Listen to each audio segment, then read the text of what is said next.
A few weeks ago, I posted a video to YouTube titled GeoGuessr, Best Speedrun Ever, in which I got a 42-second perfect score on this map, Seliokan Campus by Jake Blumenau. At the time, I genuinely thought this was about as optimal as it gets, but as you can see from the bottom of the screen, I've since somewhat sharpened my skills.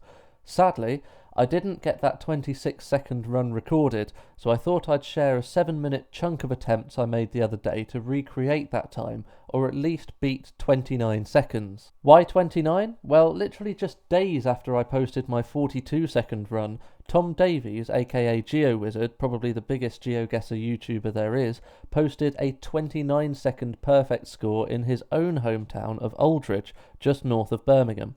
Obviously, depending on the scale of a map, there are different limits to how quickly a human can possibly get a perfect score. On a custom map with only 5 locations all within 20 yards of each other, you could probably get something like 10 seconds with good mouse control, but that Aldridge map has 127 locations and this Selly Oak one has 141, so they're on a similar scale in terms of area covered. Clearly, I was just missing some crucial technique. It turns out, if you've played a map enough times, the leftmost quarter of an image is usually enough to recognise a location, so you can hover your mouse over the map as soon as the image loads and begin zooming in immediately, as you can see me doing here. In this case, I slightly misjudge how far along the road we are. On this next one, you can see me making 2 failed mouse movements towards the map to enlarge it, but my fingers were working faster than my eyes, and I wasted a precious second or two.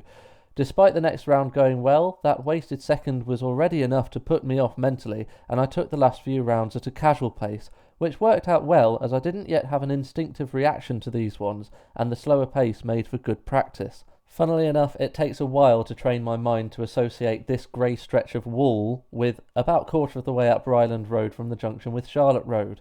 Next is another one I didn't get instantaneously, even though it is somewhere I've been in real life a handful of times.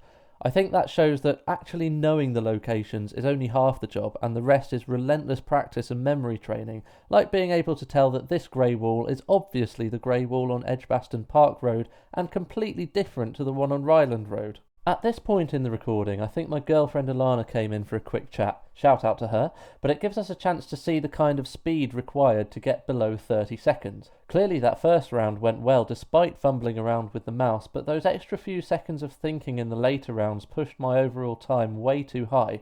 As far as I'm aware, I've never got a perfect score in 3 seconds on any individual round, so that time of 4 seconds in round 2 is probably the limit and makes me believe that 20 seconds could be a future target for this map. In this next round, we're presented with a GeoGuessr player's worst nightmare, the blank screen. As if I hadn't already built up enough adrenaline, the fear of seeing this in round 5 of an otherwise perfect run just shoots an extra dose of stress into my veins.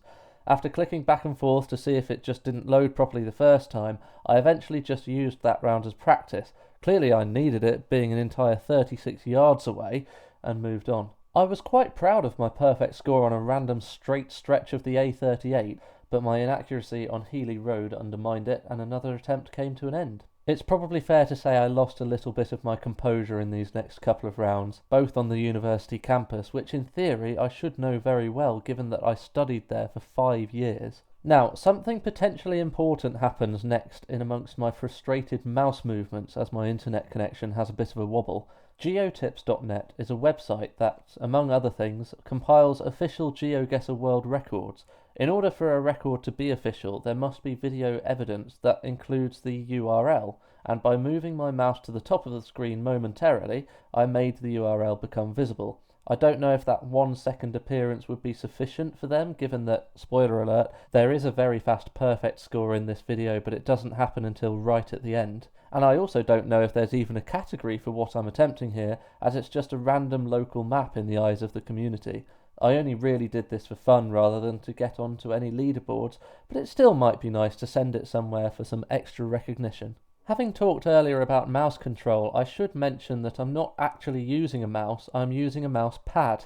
I haven't owned a proper mouse in years, so I'd like to think I'm pretty adept with the mouse pad, but it would be interesting to attempt this challenge with a mouse and see how much of a difference it makes. My suspicion is that zooming in would be less controlled, as the slightest twitch on the scroll wheel could send you to completely the wrong place.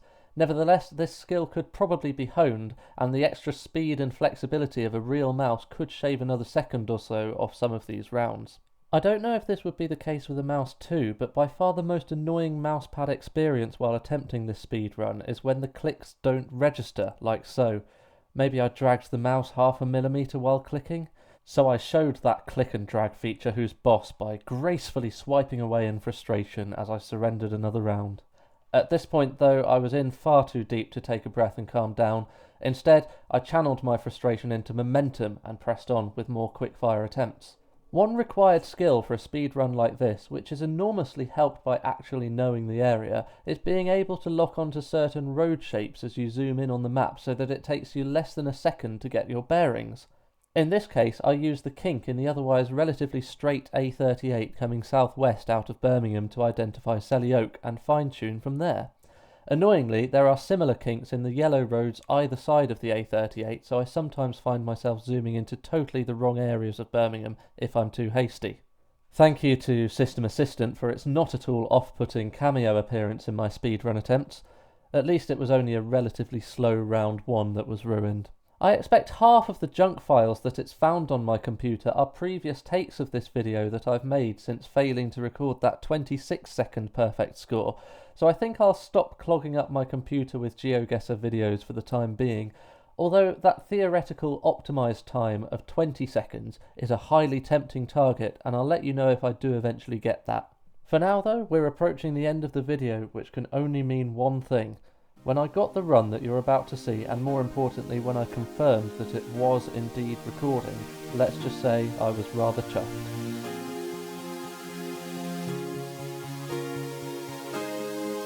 That's the zebra crossing on Gibbons Road. I've cycled past that a lot, so a nice easy start. I've also cycled under this very recognisable railway bridge over the A38. The third round could have been slightly quicker without that extra little zoom near the end. Likewise, round 4 includes some unnecessary scrolls across the map, tempting me to try and get an even faster perfect score. But round 5 next to the Barber Institute was very quick, giving me a total time of... Yep, 24 seconds. I'm pretty pleased with that, to be honest. I'd be very interested to know if there are any categories in which that's some kind of record, but for now I'll just leave it as top quality YouTube content that will inevitably mean that you, yes you, simply won't be able to hold back the urge to like, comment and subscribe. Thank you very much and enjoy the rest of your day.